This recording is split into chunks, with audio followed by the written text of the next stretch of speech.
active, and we decided to kind of go public with it because we're looking for an individual, and so far we have not found him. I'm confident we will, but the fact that he has probably at this point known that we're looking for him and hasn't turned himself in is a good reason for us to let the public know that this is a person we're looking for. So I'll back up and give you the facts of the case. So there was a graduation that was held at UWM, United Wholesale Mortgage, on their property.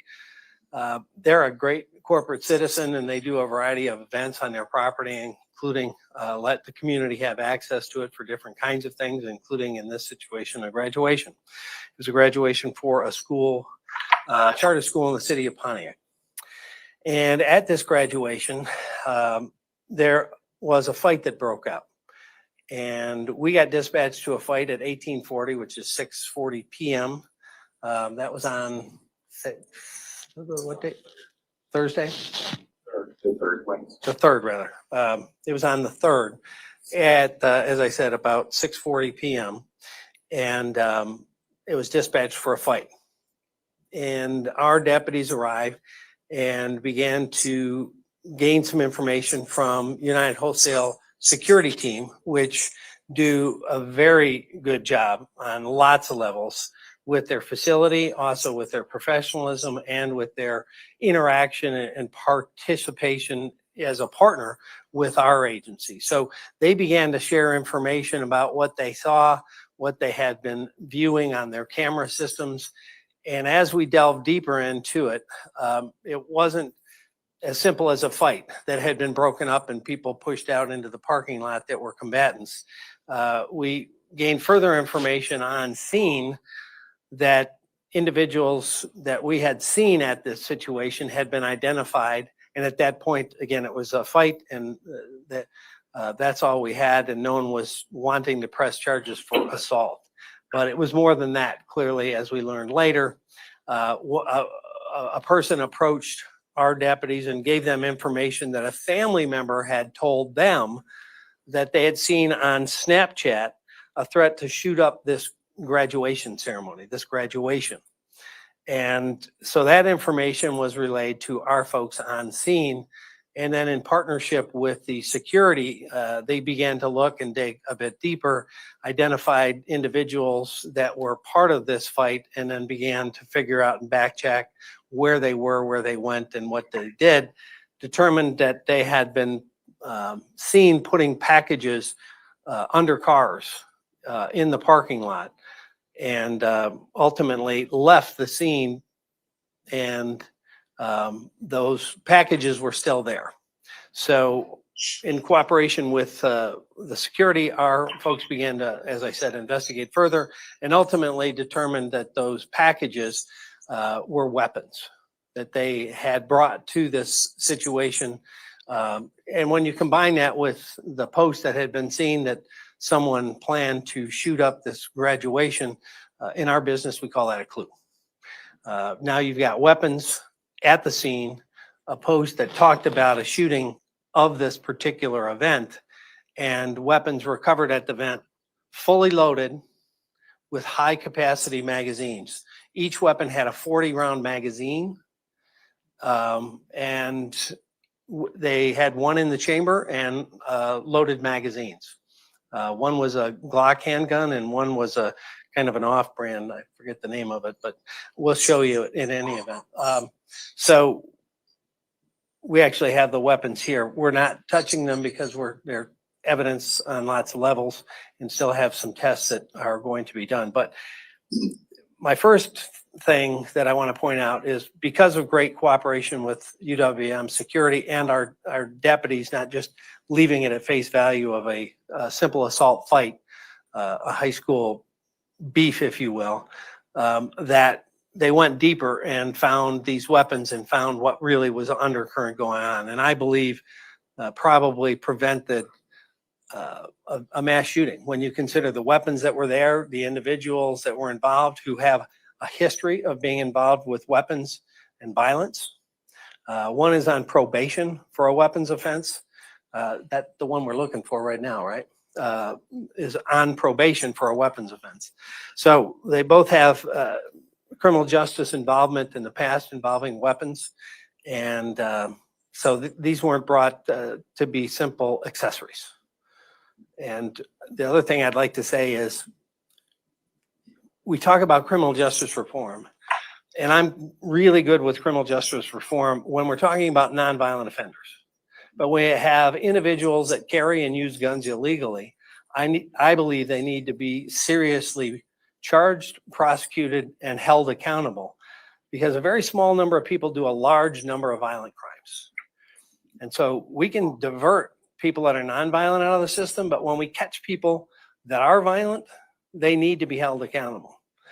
Time and time again, I've stood at this podium and talked about people that had shown themselves to be violent, and they were back on the street and committed violence, including individuals that murdered our deputy last June. So the system needs to understand that and needs to work in those parameters, in my opinion. So the individual weapons involved, on the screen you will see it actually is an AR style pistol, and above the pink AR style pistol you can see a round drum. That's a magazine, a 40 round magazine that was loaded with the magazine in it when it was recovered.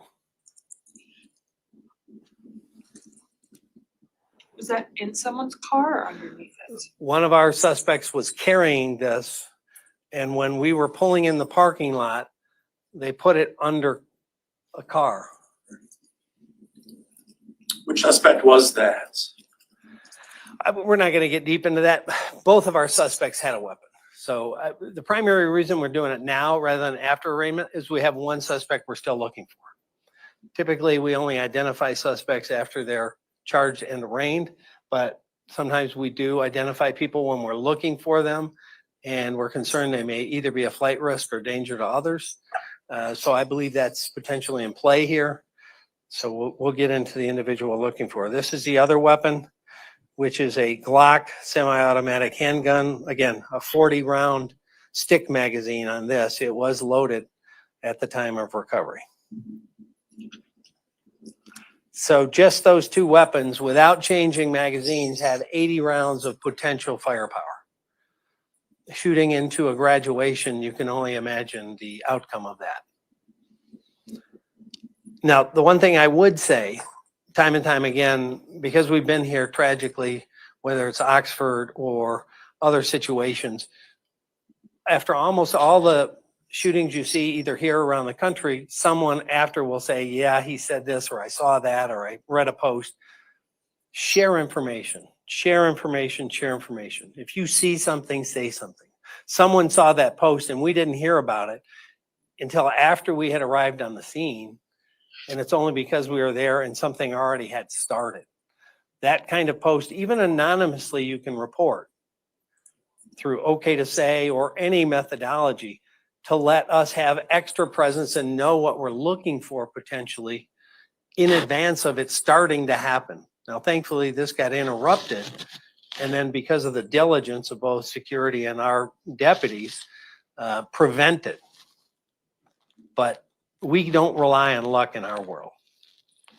So that's the other thing I'd like to say about this. The individual that we're looking for is currently on probation, is up on the screen now. Anyone that sees this individual, we urge them to call 911 and let us know where this person is. Do not attempt to apprehend or approach, but simply call 911. We'd like to obviously have a discussion with this individual, and we are working as we stand here speaking with the prosecutor's office to get as much in terms of charges on the individuals involved as possible, and look forward to hearing, you can look forward to hearing from our prosecutor on that as this moves forward. But the primary purpose at this point is to catch this individual and have him off the street while this case continues to be investigated and moves forward. Questions? Did they have any connection to the Pontiac school that was holding the graduation? Friends and relatives. They were not students in the class, but friends and relatives, and apparently ongoing disputes with individuals in the community. Can you tell us any more about the other suspect, similar age or anything else? The other suspect, I believe, is 19. Yes. Can you tell us which school? Um, For the graduation, ATAP. ATAP, charter school. How do you spell that? ATAP. Oh, see. Did they go to this school when they were younger? I don't believe so. I don't know that for a fact. As far as a motive, just dispute? Or You know, so many people are quick to violence these days, and you know, for whatever reason, they think this is the solution, whether it's to go shoot up a school or house of worship. It's hard to figure out what a motive is these days, but our job is to try to get in front of it before it happens, and thankfully that happened here. So to clarify, the 19-year-old is in custody, and then also is he being cooperative? The 19-year-old is in custody, and that's the most we'll say at this point until he's formally charged. do you know when those charges will come? I don't. It's still, you know, actively happening as I said, as we talk. We're with the prosecutor and talking to them right now. Were these two men involved in the fight that you were called for, or did you just find out Yes. about it because of the fight? Yes. Sheriff, what do you say to Mr. Hardiman if he's watching, or anybody that knows where he is? If he's watching, turn yourself in. One way or another, we're going to get you. Make it easier on yourself and the community. If someone else knows where he is, please drop us a dime. They can call 911. They can do it anonymously. It just needs to happen. And what was the case that he was on probation for? A weapons case. Yep. In Oakland County or? Yes. Do we know what the Snapchat said by chance? It's already been taken down. So we're still trying to work that avenue. If anyone else saw it and can identify, you know, the specific verbiage, but the witnesses said it was something along the lines of it was going to shoot up the crowd. There's been a lot of incidents lately of guns being found like in and around school grounds, the daycare incident. What's going on? Is there like an increase in these incidents? Are we just reporting these incidents more often? Any, perspective on that? Well, I think, you know, people have interpersonal disputes, and instead of, you know, talking them out or figuring them out, or back even the old days having a fist fight over it, it escalates to weapons. And sometimes pre-positioned weapons. Sometimes, you know, a fight happens and then they call someone else to bring weapons, but it's nonetheless has typically nothing to do with the event and everything to do with some kind of dispute, some kind of disrespect, some kind of anger. And then they move it to the next level, which involves weapons. You know, we saw that, it's a state fair. Had nothing to do with the state fair last year. Very good, very safe venue, but just outside of it, people that had disputes, you know, they carried it into a violent fashion. And I can't tell you why it's happening more, but people seem to be much quicker to violence and quicker to locate weapons. And sometimes it's not even a handgun. I mean, look at the individual that came to throw Molotov cocktails at people in Colorado. It's just crazy. Are these both Pontiac's residents? Yes. Was the 19-year-old arrested at the graduation, or did you find him after? After.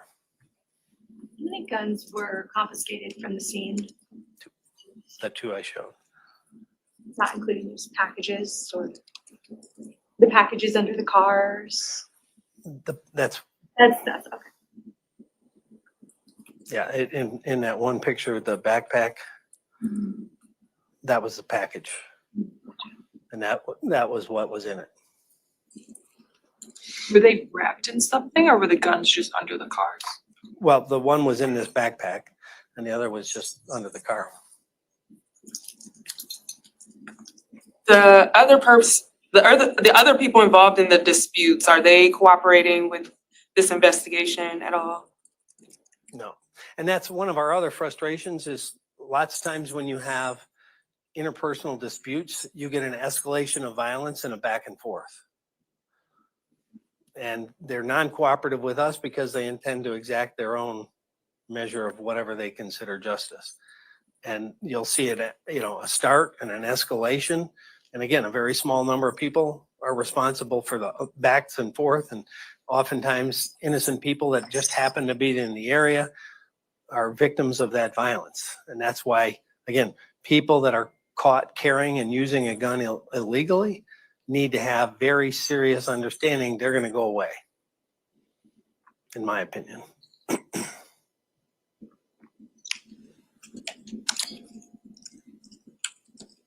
Otherwise, this room potentially would be filled with national press again about a mass shooting. And thankfully, that's not what happened. But it could have very easily been the case. Sheriff, that phone call came out to you guys as what? A fight, physical fight.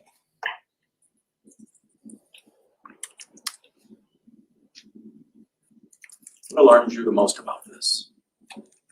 How close it was potentially to being another mass shooting.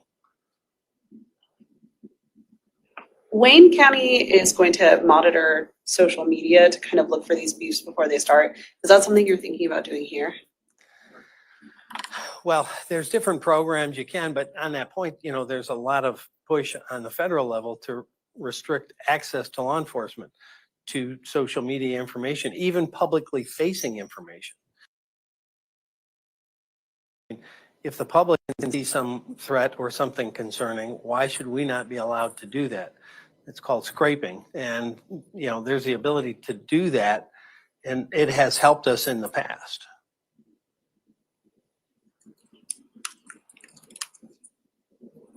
Did graduation actually take place, or was this a graduation party? It's a graduation itself. Canceled? The ceremony, no, it was there. It was held. Happened after. And, well, kind of during, after it finished, and then, everyone went home. Thank you, Sheriff.